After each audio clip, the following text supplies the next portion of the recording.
When it comes to film criticism, two names stand out more than any other: Gene Siskel and Roger Ebert. For decades, their reviews influenced the way we watch movies, but I had this thought of what happens when two of the most iconic movie reviewers or film critics, they totally miss the mark. So now I'm diving into 10 cult classics, fan favorites, pop culture mainstays that Siskel and Ebert didn't just not like, they hated.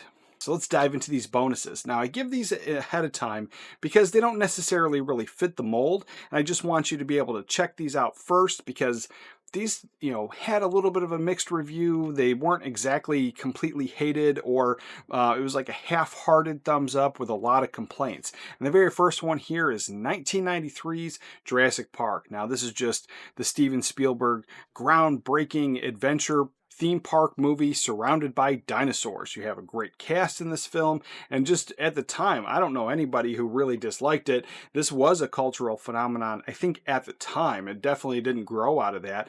And the issue with this one, I think, when it was brand new, it was one of the highest grossing films of all time, and it was in theaters for an extremely lengthy time. Like, I remember most movies would be in theaters for a couple months if they were really good, and then 6 months to a year later, we'd get the VHS rental and we'd get a home video release. Now this one, I feel that it was in theaters for like a year. It just kept playing all the time. And so I was able to see this I think a whole year after it was put in theaters originally. So this is one of my all-time favorites. But Siskel and Ebert had mixed reviews. And so it just kind of made me feel that it was a half-hearted thumbs up out of obligation, knowing that it was a well-made film, and he just really couldn't critique it because he didn't like it. And that was the issue, is this wasn't a film for him, not that it was a bad film. Jurassic Park only has Goldblum. The rest of the crew stands around and smiles or schemes. Still, thumbs up for me. The action scenes are really enjoyable.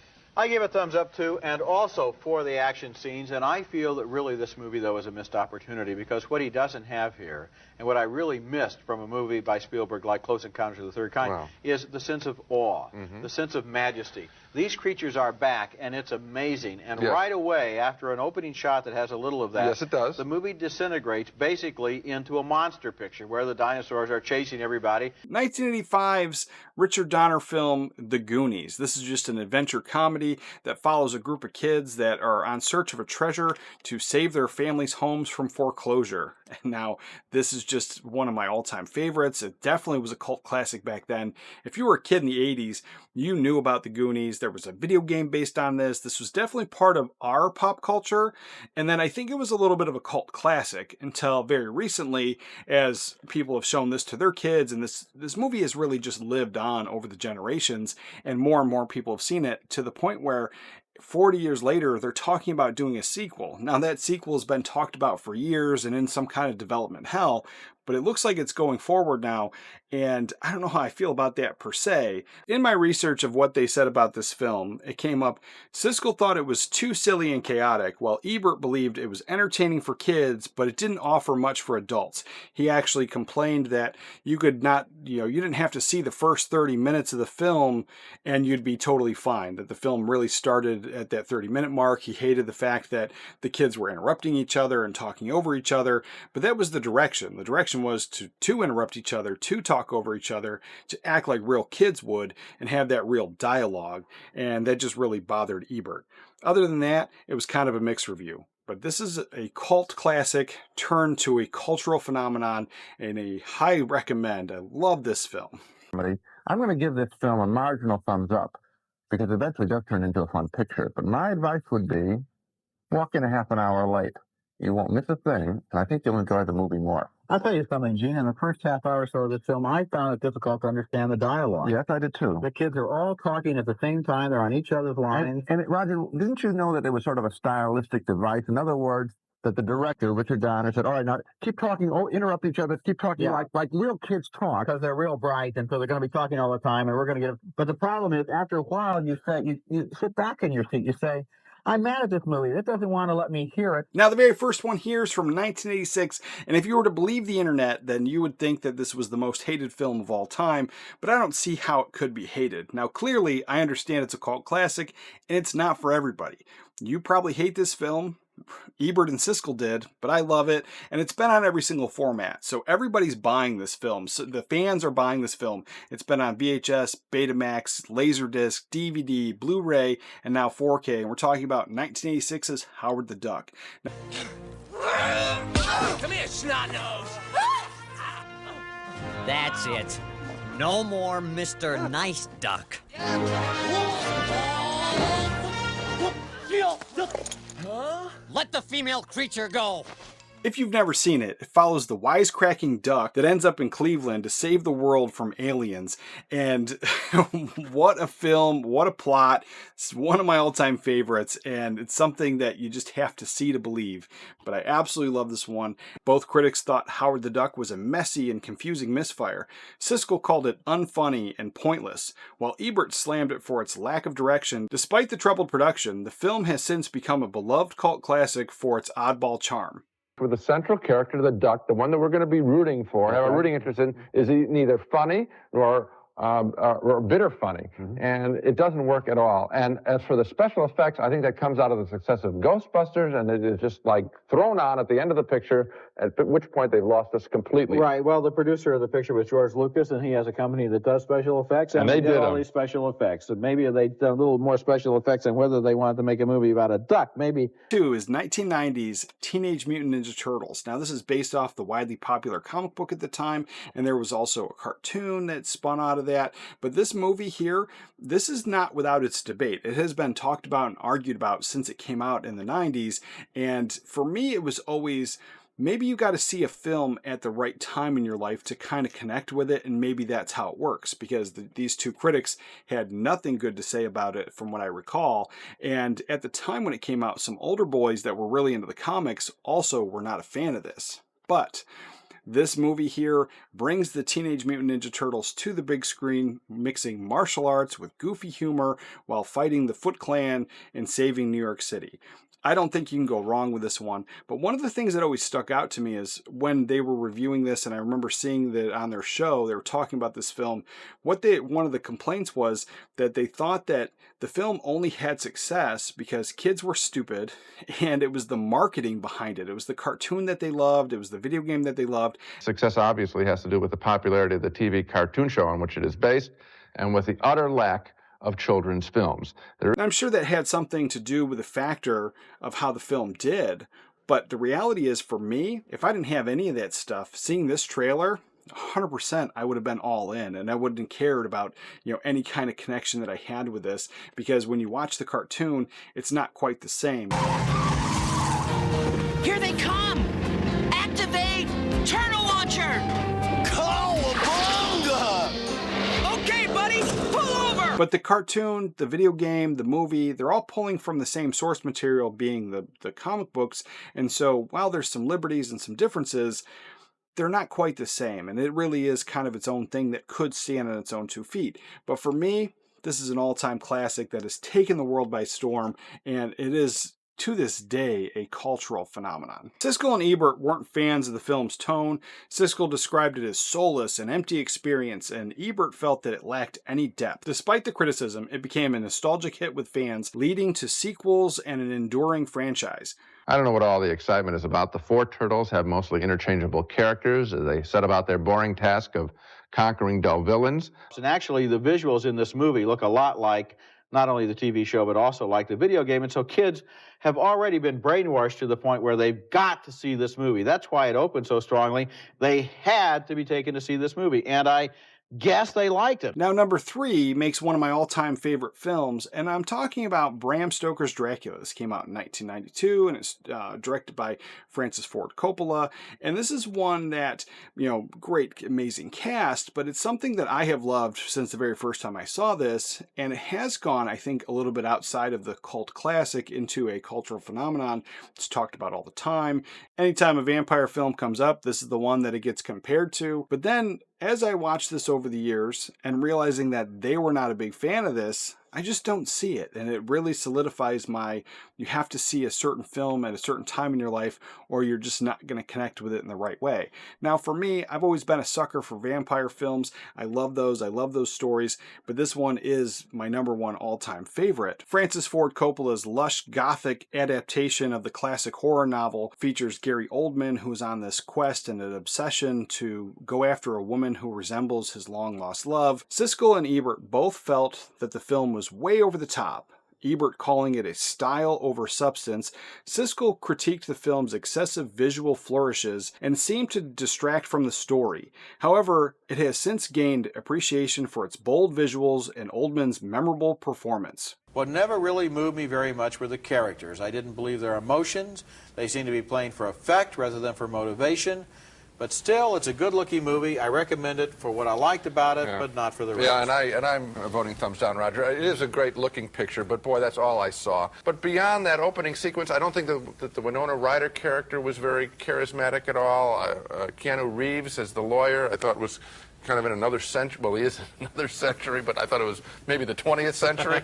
And I thought it was very disorganized. #4 is another one of my all-time favorites. Now, this is a goofy comedy and a bit more of a cult classic. This is a film that most people I show it to either love it or hate it, and it's mostly hate it. So Siskel and Ebert were no different, but this is a film I love, and I'm talking about Nothing But Trouble. This one came out in 1991, written and directed by Dan Aykroyd. It has a star-studded cast. You have Dan Aykroyd, who plays a couple characters, John Candy, who plays a couple characters, Chevy Chase, Demi Moore. It follows these people that end up in a strange town with a judge, a very eccentric stuff going on, but then you come to find out that they've decided to take the law into their own hands, even being a judge of the city, while they're going to take these people off the face of the earth forever on silly crimes. Bankers and drug dealers. Those are the ones that they deem the worst and that they don't think should be alive anymore.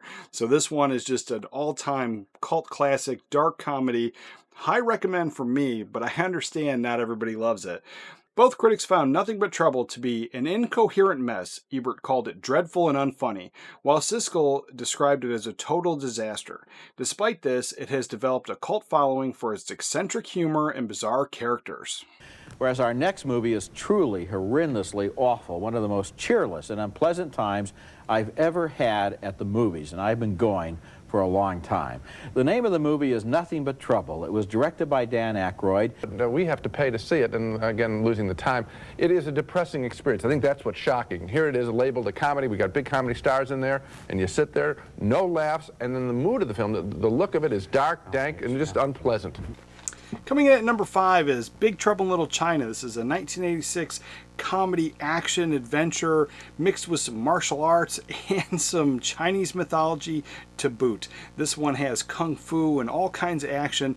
Jack Burton is played by Kurt Russell, and all he's trying to do is get back his truck in the underbelly of San Francisco, where he then all of a sudden gets involved in some supernatural stuff and saving the day in just a typical Kurt Russell fashion. And I'm just a huge fan of this movie, and I can't get enough of it. It is a cult classic. This is something that it's not for everybody, and it is a John Carpenter film, and while many of his other films got praised at the time, this is one that I'm pretty sure not only Siskel and Ebert hated it, but many people did too, because this one I think today remains a cult classic with mostly people my age. So this one is a high recommend. I absolutely love it. If you're looking for something a little bit more than a schlocky B movie, check this one out because it's a fun ride. It's all in the reflexes. What they said, Siskel gave Big Trouble in Little China a thumbs down. He was not impressed by the film's chaotic mix of genres, which he found confusing and disconnected. He also expressed frustration with the movie's over-reliance on the special effects, the action, stating that he wanted more dialogue and character interaction instead of the constant barrage of spectacular effects. Siskel felt that the story got lost in the action. Ebert also gave it a thumbs down, and slightly different reasons. He was critical of how Big Trouble in Little China juggled so many different genres, comedy, action, fantasy, martial arts, all at once. While Ebert appreciated Kurt Russell's performance, he found the mix of the styles too jumbled to create a coherent, engaging experience. He felt that the film couldn't fully decide what it wanted to be. The fingers. This movie must have been influenced by the surprise hit Romancing the Stone, but Kurt Russell is not a dashing hero here, and he certainly is dwarfed by the ridiculous amount of special effects in the film. This movie made me very sad because I think, to a large degree, special effects are still replacing relationships and dialogue in so many American movies. Eventually, I said, where's the story? Yes. Why am I supposed to care about these characters? And I didn't have any answer to that. It was just one special effect after another. Right at the beginning, I thought, hey, it might be clever. At last, a high-tech, high-budget spoof of Kung Fu. But by the end of the movie... It was not a spoof. It wasn't. By the end of the movie, I was just saying, you know, what am I going to have to sit through next? It was too much. It was just too much... Thumbs down for Big Trouble in Little China, which has a lot of special effects, too many special effects, and never engages us in the plot. Coming in at number 6 is one of my all-time favorites, and we're talking about 1985's Legend. Now, this is a Ridley Scott film starring Tom Cruise and Tim Curry and Mia Sara, and this is just one of my all-time favorite fantasy films. Now, the hero, Jack, played by Tom Cruise, has to fight off darkness and save the magical forest and Lily from never-ending darkness, and Siskel and Ebert, I recall, were not kind to this film. Siskel described it as a visual fantasy that is too heavy on style, light on substance, while Ebert criticized its lack of coherent storytelling, calling it a beautiful but shallow film. They both felt that the film's fairy tale elements and visual grandeur couldn't make up for its thin plot and lacking of engaging characters. Despite their critiques, Legend has gained a cult following, admired for its gorgeous visuals, memorable performances, especially Tim Curry's portrayal of darkness, and its distinct fairy tale atmosphere. It takes itself too seriously and winds up getting lost in its own pretension. Gee, I wouldn't even throw any of the compliments you threw at it. I didn't think that Tim Curry to me looked like he'd come off that deviled ham little thing, that Underwood deviled ham package, and they just dressed him up in the red stuff. The girl, they're using her for a music video, I suppose. Tom Cruise, one of my favorite young actors from Risky Business. What is he doing in a picture like this except cashing a big paycheck? I hope this is the last one he does. They put a lot of interesting work into what's on the screen. Roger, they just haven't made it into a story that anybody wants to watch, Roger, or that anybody would ever care about. You know what that is? To me, that's just money. Give somebody $15 million or whatever this picture costs, and anybody can do that. Both voted thumbs down on Legend, the ambitious but top-heavy adventure fantasy with Tom Cruise. A real disappointment. Number 7 is The Jackal. This one came out in 1997, and it stars Bruce Willis, who plays a ruthless assassin, and Richard Gere, who is an FBI agent who's trying to track him down before he kills again. And this one is loosely based off of a 1973 film, The Day of the Jackal. Siskel called the film predictable, while Ebert felt it was dull and uninspired thriller that never lived up to its potential. While it didn't achieve any critical success, and most people have kind of forgotten about it, it has become a guilty pleasure for action fans and definitely a bit of a cult classic. Coming in at number 8 is 1993's True Romance. This is one of my all-time favorite films, but Tony Scott directed this, Quentin Tarantino wrote it, and you have Christian Slater, who plays Clarence, who meets Alabama, played by Patricia Arquette, and she's a call girl, he's a comic book store clerk and a film nerd, and they fall in love. After a violent encounter with her pimp, they steal a whole bunch of cocaine. Now the cops are after them, the mob's after them, and this just ends in the most epic way possible. I absolutely love this film. High recommend. Siskel was highly critical of the film's chaotic, disjointed nature, and he felt that the result of Tarantino's screenplay mixed with Tony Scott's direction, Siskel called the film a mess. It was too violent, inconsistent tone.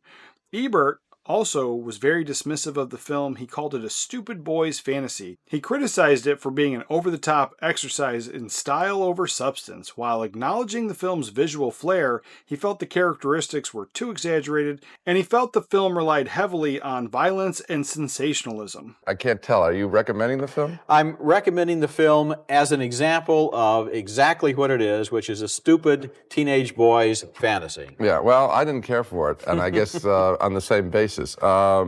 I thought that it really was, as you said, completely disorganized, all thrown together, and we have a picture coming up later in this show. Yes, we do. That has many of the same kinds of story elements, but they've been organized in a fashion that is more compelling. Number 9 is Armageddon from 1998. Now, this is a Michael Bay over-the-top action movie with Bruce Willis, Ben Affleck, and a whole star-studded cast who need to take an asteroid out from destroying the entire Earth. And it's a little bit of a convoluted premise, but as growing up in the 90s, every one of us heard that asteroids took out the dinosaurs, so it definitely brought a lot of fear among people. Everybody saw this one. This was a huge blockbuster at the time, a simple popcorn flick, nothing that I would have thought would have bothered some people. But this one here, as I remember, they both hated this film. And here's what they thought. Both critics slammed this for lack of realism, the melodramatic moments. Siskel described it as ridiculous, while Ebert criticized its heavy reliance on special effects. Despite their disdain, Armageddon has been as beloved for its big action and emotional payoff. This movie, the entire movie, is cut together like a coming attractions trailer. No question. And it was bewildering. Or the TV ad for the film. And it was aggressive, and it was assaulting, and it was too noisy. And I like The Rock. I gave The Rock thumbs up. Did? Okay. But this film, to me, doesn't have any kind of an arc or any kind of dramatic interest. And when it stops for drama, like when they're all saying bomb ready, in another 20 seconds, the Earth ends, and they're saying goodbye to each other on television. I couldn't understand that. Number 10 is 1979's Wanda Nevada. This is a quirky adventure comedy set in the West, and you have Peter Fonda and Brooke Shields who pair up together, and they are on a treasure hunt. And while this is definitely a bit of a cult classic, it was one of the least controversial Brooke Shields films at the time, because it was one of the only ones that I think she wasn't nude in and creating all kinds of controversy. But this is one that when I saw it, I was probably about her age. She's much older than I am. But this is a movie that I grew up watching all those Brooke Shields films, and this is one of my all-time favorites. And here's what they said about the film. Siskel and Ebert were unimpressed, calling it boring and pointless. Siskel especially felt that it didn't live up to its potential, though over time it has become a cult film with a soft spot for its charm. The problem with this picture is real simple. Neither Fonda nor Shields is appealing as an individual, and together, as a couple, they only double our displeasure. Nor do they double our fun. Yeah. So sometimes critics get it wrong, and these films, even though they're written off by Siskel and Ebert, they've endured over the years by many fans, and sometimes cult classics just become part of pop culture, and that's totally fine. Let me know what you think of my list, if you agree with me, or if you agree with Siskel and Ebert. For more movie recommendations, check out this video right here. And with that, remember to watch a movie today, and I'll catch you guys next time.